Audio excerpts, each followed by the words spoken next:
کی تزیق جو ہے نا، شہدا کا ذکر آج بھی فارمیشن کمانڈر کانفرنس کے اندر موجود تھا. تو شہدا کی بے توقیری کو کبھی بھی فراموش نہیں کر سکتی ہماری افواج. کبھی بھی ہماری پاک فوج جو ہے وہ یہ چیز بات ہے ہی نہیں ان کے لیے.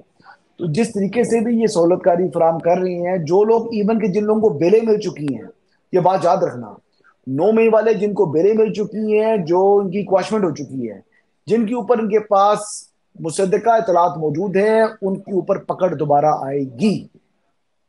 چاہے کوئی بندہ کسی عہدے پر بیٹھا ہوا ہے، چاہے کوئی آج وزیر بنا ہوا ہے، چاہے کوئی وزیر بنا ہوا ہے، چاہے کوئی وزیر اعلیٰ بنا ہوا ہے، چاہے کوئی بھی کسی بھی عہدے پر وہ شخص موجود ہے، جس نے 9 مئی میں حصہ ڈالا، جس نے بھی 9 مئی میں حصہ ڈالا، وہ اس کا کانسیکوینس اس کو برداشت کرنا پڑے گا. اس کے اوپر کانسیکوینس آئے گا ہی آئے گا.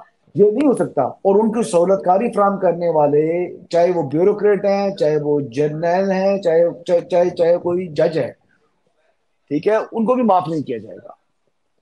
آپ یہ نے بات یاد اشارہ رکھیں. دے دیا گنڈا پور رگڑے میں آنے والے. نہیں، میں نے کہا کوئی بھی ہے. میں نے گڈھا ہاں ہاں پور کا بھی نہیں، میں نے کہا چاہے وہ، میں نے نام لیا ہے، میں نے جج کا بھی نام لیا ہے. میں گڈھا پور سب کی بات کر رہا ہوں.